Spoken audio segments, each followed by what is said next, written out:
What's up, everybody? Happy Monday. Happy feast week to everybody out there. Listen, a lot of stuff, a little bit behind today, but the AP Top 25 poll just dropped. I'm Rachel Galligan alongside my co-host, Aria Schwartz. Listen, okay, we're in week 4 of the women's college basketball season. We just were looking over the poll. No movement from 1 through 6. We're going to keep the same top 6, but then it gets a little bit dicey after that. We had some big drops and some big jumps. Just so we know, this is a huge week, okay? You got everybody traveling to the Bahamas, to Hawaii, to Florida. There's a lot of great action, and honestly, is like going on right now. So make sure when you get done with this show, whatever, lunch break, tune into some of that fun women's basketball action that's going to be going on during this week. This is one of my favorite weeks of college basketball.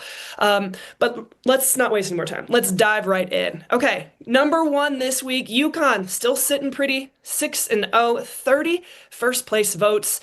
Okay, big story of the week was the win over Michigan. That was a great game. In my opinion, that was a top 10 thriller, maybe arguably the best college basketball game of the season.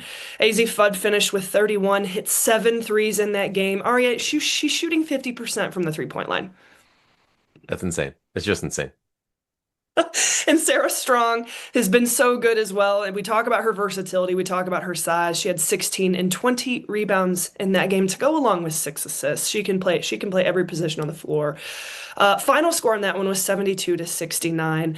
Then they played Utah, beat them big. Man, I really thought the Utes might hang in there a little bit more, but they won by 50 plus. AZ Fudd had 24 and 8, was super efficient in that game as well.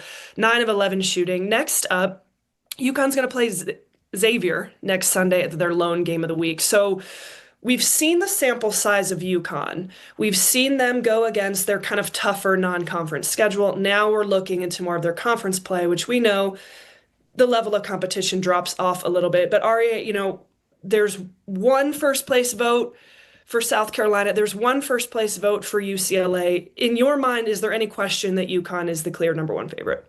No, look, I understand they're not necessarily going to be the unanimous at this early stage of the season. It's a really hard thing to do in college basketball at this stage. But for me, what we're seeing is them taking care of business, handling the close games, handling the blowouts in the way you would expect. Obviously, we'll have to wait for some a little bit tougher competition, a little bit down the road and whatnot. But I do think, like, again, you can only beat who you play. Yeah, well, and they've taken care of business, like you said, and that win over Michigan was convincing. In my mind, though, Michigan, okay, impressive. We'll get to that here in a second. Coming in at number 2, South Carolina 6-0 on the season. They beat Winthrop big, 106 to 56. Medina Alcott had 23, 11, and 3 blocks. She continues to I don't know. She's been impressive early on, earlier non-conference. That's a player that a lot of people have talked about with draft prospect as well. Hmm. Could potentially return to South Carolina if they're able to appeal for a waiver, but huge addition to the Gamecocks. Then they beat the Tar out of Queens yesterday, 121 to 49. Edwards had 25. So, as we said, 6-0 start of the season. This week, big test against Duke on Wednesday. That's going to be their lone game of the week. So, just so we're clear, we'll go over the top games at the end. But that to me is a really big one. We know that Duke dropped out of the poll. They've got 3 losses on the season. So, is that a type of redemption game? I don't know. I'm not convinced. But it will be good to see South Carolina be tested in that regard. Number 3, UCLA sitting pretty. They also had one first place vote, 6-0 on the season. They beat Southern really big. It was a really quiet game of the week. Kiki Rice had 17 and 8. Now, this is a huge week. Last week was their tune-up. Now, as we talked about, Feast Week. This is a big week. They're going to play Texas and Tennessee on Wednesday and Sunday. So you better believe I'm locked in starting like Wednesday, Thursday, Friday. It's going to get so good. But really looking forward to seeing UCLA and Texas go toe-to-toe, which parlays me right into number 4, Texas, 5-0 on the season. They beat James Madison this past week, 95 to 56. Rory Harmon had 12 assists. Madison Booker had 18 points in that game. Texas will play UCLA and South Carolina or Duke in Las Vegas this week. A lot of people going to Las Vegas, some massive matchups. As we said, not only are we going to see the Texas UCLA matchup, but then you potentially have a Texas and South Carolina matchup as well, which, like, fingers crossed, would love to see that. All right, who do we have coming in at 5? Coming in at 5, we got LSU. They beat Tulane 101-71 on Monday to start off 5-0. Fuwili had near triple-double with 20 points, 8 steals, 6 assists. And again, the chatter is just going to continue and continue about her coming off the bench, but she is playing 25 minutes and she's balling. Then they beat Alcorn State 112-49. Colville had 15 and 12. Definitely important for Colville to find an impact role on this team as this season continues. They'll play Marist on Friday in either Miami, Ohio, and Washington State on Saturday. Coming in at 6, I agree with you, Rachel. Best game of the week or season so far was Michigan UConn. Just ridiculous game back and forth. But their week, they dominated uh, Binghamton and scored 120 points. They won that game by 70 points, Rachel. Just insane. Michigan had 6 players in double figures, shooting 66% on the game and 55. I mean, they're shooting AZ FUD stats for a team from the 3-point line in that one. Olsen and Swords both had 15.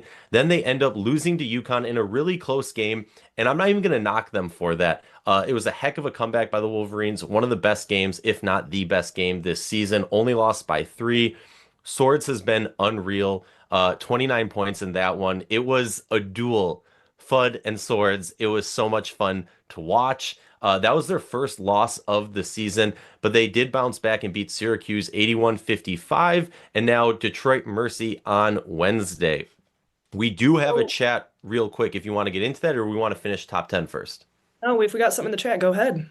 All right, in the chat, why is TCU not up 6? Marta been going crazy. We're gonna get to that. Listen, we're gonna get to that. We love some TCU and we love some Marta Suarez. But first, let's talk about number 7, Maryland, up 2 spots from last week. Quiet week, okay? They beat Bethune-Cookman 95-49. That's a game they absolutely should take care of. Same thing with George Mason, 84-62 on Sunday. Another big matchup this week, facing Kentucky on Wednesday. Kentucky, we've seen tested against Louisville. We'll talk about that a little bit later. But I'm looking forward to a Maryland top 25 matchup with Kentucky. I think Kentucky's legitimate with Clara Strack, but I don't know that we've seen Maryland really be tested. And you asked me the question before we went on air, what is the ceiling for Michigan? Can they go up any higher? I think there is a reason or an argument to be made that they could be up there at 4, because I don't know that we've seen LSU be tested in the way that this is what they do in the non-conference. That's the Kim Mulkey effect, right? They stack a bunch of wins and then they get tested in SEC play. But I agree, a ton of respect for Michigan, and I'm looking forward to this week finally getting a chance to watch Maryland in the same breath. Number 8, up 2 spots, TCU 6-0 on the season. It was kind of the same thing. They've been handling the games that they were supposed to. They beat Tarleton State 80-32. Marta Suarez in that game 20-10. Then they beat UTRGV 93-57. Suarez had 24, went 6 of 10 from the 3-point line. Obviously, their big win of the season was over NC State last week. They will basically, and I expect Marta Suarez to be named Big 12 Player of the Week this week after her efficiency and the success that they've had. They're going to be test a little bit with a Richmond team in UAB in Cancun. But yes, I'm really happy that Suarez is getting the credit that she deserves. And don't be surprised, not to get too much into WNBA talk, it's fresh on my mind from the draft lottery last night. I wouldn't be surprised if she starts getting slid into some first round conversation with just her size and her versatility. Number 9. Aria, do you want to take number 9? You want me to do it? I'll take it. Down 1 spot, 5-1 Oklahoma to the number 9 spot. Beat East Texas A&M 112-59. Williams had 22 and 11 double-double. Beers had 23, 5-1 on the season. Like I said, they won 4 in a row. They will play Coppin State on Friday in either Florida State or Missouri State on Sunday at the Coconut Hoops Classic in Fort Myers, Florida. Not as fun as the Bahamas or Hawaii, but still an important matchup to go. Who do we got at 10? We got some movement. My Cyclones. Iowa State beat Drake, which is always, anytime you got the Iowa schools beating up on each other, it's always interesting. But they took care of business. They beat Drake 87-60. Addie Brown had a near triple-double again with 12 points, 15 rebounds, and 7 assists. She's already got 1 on the season. Then yesterday they beat Mercyhurst 112-62. Audie doing Audie things. Finished with 27 points. The Cyclones are 7-0 to start the season now. I was actually I was telling somebody yesterday, I don't think we've seen them really be tested, which okay, that's fine. That's a certain model, but now this is going to be a really good week. I think that the Marquette matchup on Friday will be a good metric for us to look at this Iowa State team and just being tested truly with a more I don't want to say competitive, but you guys get what I'm saying. Be tested with a tougher in a tougher league, all that sort of stuff. So look forward to that game. I know it's not as high profile because Marquette's not being ranked, but I do think that has an opportunity to be pretty good. Coming in at 11, one of the biggest jumps that we've seen is Iowa. Listen, I mean, Ari, do you want it? Because I know you were locked into that game as well. First of all, I have family that comes from Iowa, so the Iowa State Iowa pairing right here is amazing. Iowa with a big win this week, beating number 7 ranked Baylor 57-52, obviously at that period of time. Impressive win and composure for this younger Hawkeye team. Growing up in a hurry, as they say. When it mattered, they got the dub. Then they move on. They beat Miami 64-61 in the WBCA showcase. They'll play Western Illinois and Fairfield this week. Fairfield receiving votes. Why don't you take 12 as well? Yes. 12 up 2 spots from 13. North Carolina moving around fine. Here we go. They beat NC-A&T 85-50. Then they beat UNC Greensboro on Sunday, getting those in-state play down. We'll play South Dakota State on Thursday and Kansas State on Friday morning at the Cancun Challenge. Keep in mind, South Dakota State getting votes, so that is a nice game that I do think people should be paying attention to. Who do we got coming in next, Rachel? Number 13, Ole Miss. Ole Miss. Okay, interesting week. They barely found a way to squeak by Memphis on the road. I mean, I'll be honest, Memphis kind of controlled that game until the fourth quarter. Ole Miss was able to win that 73-64 in overtime is when they really took control, had that momentum, but that was a little bit of a scare, I'm not gonna lie. Cody McMahon had 19 and 12. She's been really good. She's been really efficient. She's putting up some of the best numbers of her career. If you haven't had a chance to check out Cody McMahon this year, she's been really good, especially coming from Ohio State into an Ole Miss system. Definitely have been impressed with her level of play. They're going to play Longwood tonight to try to get to 5-0 on the season. Coming in at number 14, Tennessee beat Middle Tennessee State 85-41. I was a little surprised. Middle Tennessee usually kids a little more interesting than that, but hey, shout out to the Lady Vols taking care of business. Barker had 20 and 12 in that game, and then they beat Coppin State 88-35. Robertson had 32. Okay, Lady Vols will face UCLA on Sunday. Huge matchup, huge matchup. I can't stress it enough. I'm excited to see both of those teams really be tested. Number 15, one of the biggest drops that we saw of the week. Hurts my heart. It wasn't a great week for my Baylor Bears. They lost to Iowa, as we talked about before. It was really the Talia Scott show. Dariana Littlepage Buggs and Bella Fauntleroy were 1 of 15 combined. Talia Scott had 32. It was just really, they struggled to execute on the offensive end of the floor. I think they can't have that. You have to have more from your big three. I don't think they scored a point for the final 6.5 minutes of that game.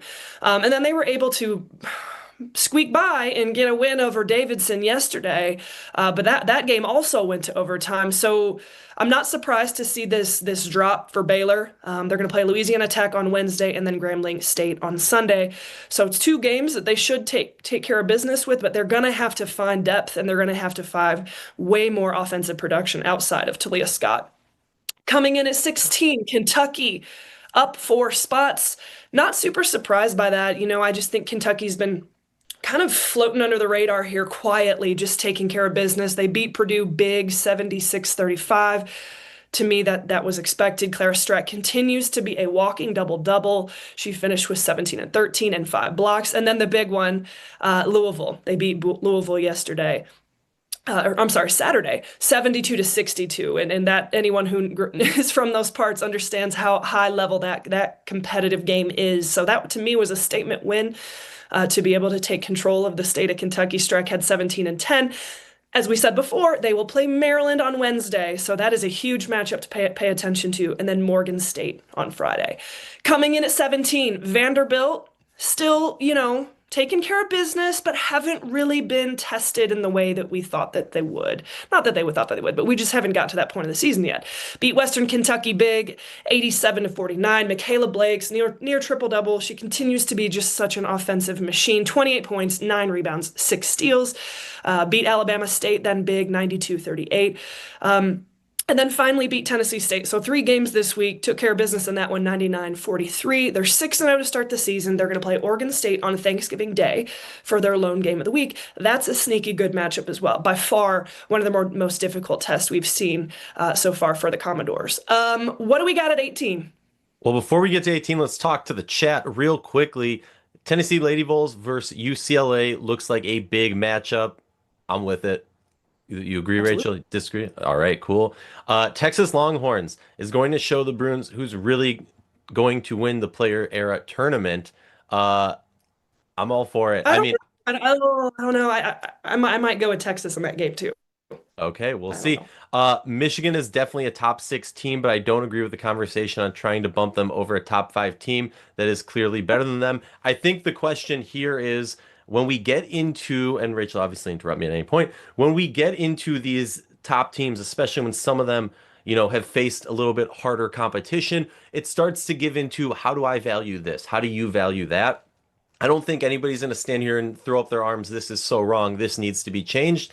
But there is a debate, a discussion to be had as to, with that loss to UConn, the number one team, who most widely recognized number one team, should they get a little bit more of a bump with how they've been playing? I hear both sides of it. I'm not going to get my And hands. here, let me just regroup. Let me just recap who LSU has played this year. Houston Christian, Southeastern Louisiana, Georgia Southern, Charlotte, Tulane, Alcorn State.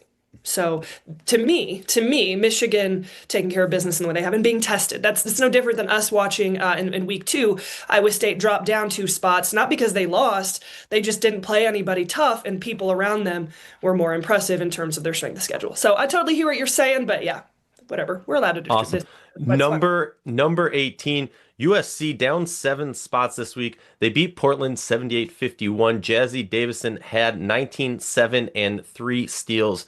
Then lost to Notre Dame in a heartbreaker by 2 on Friday. Really had the game until the fourth. Dunn had 21 points. They'll host Tennessee Tech on Tuesday. And then we have Notre Dame, a perfect segue to that. Just a really fun ending to that game. Notre Dame beats USC by 2, 61-59. Hidalgo had 22 points, 7 rebounds, 5 steals. Her defensive output this season has been ridiculous. And the game winner, and called her own number. I implore everyone to go watch that game winner. The confidence, you understand what this team is doing. It was a much needed win for the Irish. They will host Central Michigan tonight on the ACC network. Coming up at 20, Rachel, who do we got?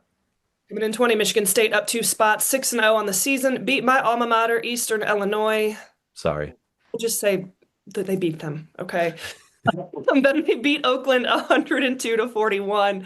Blair had 25 points. Spartans 6-0 on the season. They're going to play Temple on Friday. Now 21, West Virginia up 2 spots. They beat App State 80 to 51, 30 points off turnovers. As we know, they're going to generate a ton of offense when they're able to get steals and press you at 94 feet. That's what they do best. Right now, after you jump off with this show with us, you can hop over to I think it's maybe, I don't even know. It might be Flow Sports. I don't know. Correct me if I'm wrong. This week, we don't know where to find half of these games, but that's always the fun of it. It's like a chess match. Where can we find them? They will play McNeese State literally in like the next hour. So an opportunity to watch number 21 ranked West Virginia, who, Mark Kellogg does a phenomenal job with his program, and Jordan Harrison's dynamic to watch. She's been so good.